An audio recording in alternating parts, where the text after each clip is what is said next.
ষষ্ঠ শ্রেণীর বার্ষিক সামষ্টিক মূল্যায়ন ইসলাম শিক্ষা। ইসলাম শিক্ষায় এখানে কি কি সিলেবাস আছে আমাদের দেখব। প্রথম অধ্যায় আছে, প্রথম অধ্যায় 12 থেকে 23 পৃষ্ঠা পর্যন্ত। দ্বিতীয় অধ্যায় আছে 32 থেকে 35। তার তৃতীয় অধ্যায় 58 থেকে 67 এবং 71 থেকে 72।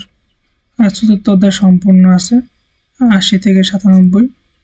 আর পঞ্চম অধ্যায় 99 থেকে 103 আর 105 থেকে 109।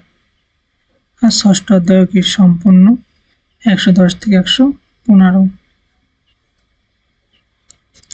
এখানে শিক্ষণকালীন মূল্যায়ন আছে 30% আর সামষ্টিক মূল্যায়ন 70%। এই হচ্ছে টোটাল 100%। আর সামষ্টিক মূল্যায়নের লিখিত 100 নম্বরের পরীক্ষা হবে, নৈর্ব্যক্তিক 15টা, এমসিকিউ আর এক কথায় প্রকাশ 10টা, আর সংক্ষিপ্ত প্রশ্ন 5টায় পাস করে 5 5 25।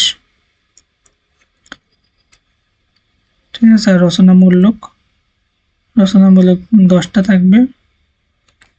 এখানে কি 10টা একটা 10 করে 5টা উত্তর দিতে হবে, 5 10 কে 50। এখানে আমরা একটা নমুনা প্রশ্ন দেখব এখন। আর শিক্ষণকালীন মূল্যায়নে অ্যাসাইনমেন্ট বা প্রতিবেদনের জন্য 10, আর শ্রেণী কাজের জন্য কত 10, আর ব্যবহারিক কাজ এর জন্য কত 10। এই হচ্ছে মোট 30। এখানে একটা নমুনা প্রশ্ন দেওয়া আছে। এই নমুনা প্রশ্নের আলোকে কি তোমাদের শিক্ষা প্রতিষ্ঠান থেকে প্রশ্ন করা হবে। সময় হচ্ছে 3 ঘন্টা আর টোটাল নম্বর 100। 15টা এমসিকিউ থাকবে। এমসিকিউগুলোকে তোমরা পড়বা।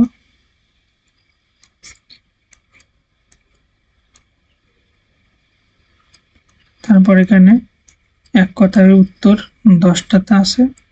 এগুলো উত্তরের সাইডে দেওয়া আছে, তোমরা এগুলোকে মুখস্থ করবা।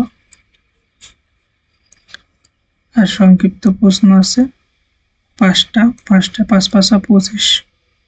ঠিক আছে। একটা পাস করে, ঠিক আছে, প্রথম অংশটুকে কত 2 নম্বর এবং পরের অংশটুকে 3।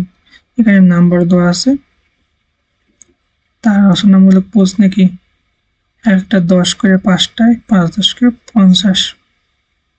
যে কোনো 5টা প্রশ্ন উত্তর দিতে হবে। 6টা থেকে একটায় কত 10 করে। 8টা প্রশ্ন থাকবে, 6টা না, 8টা থেকে 5টা।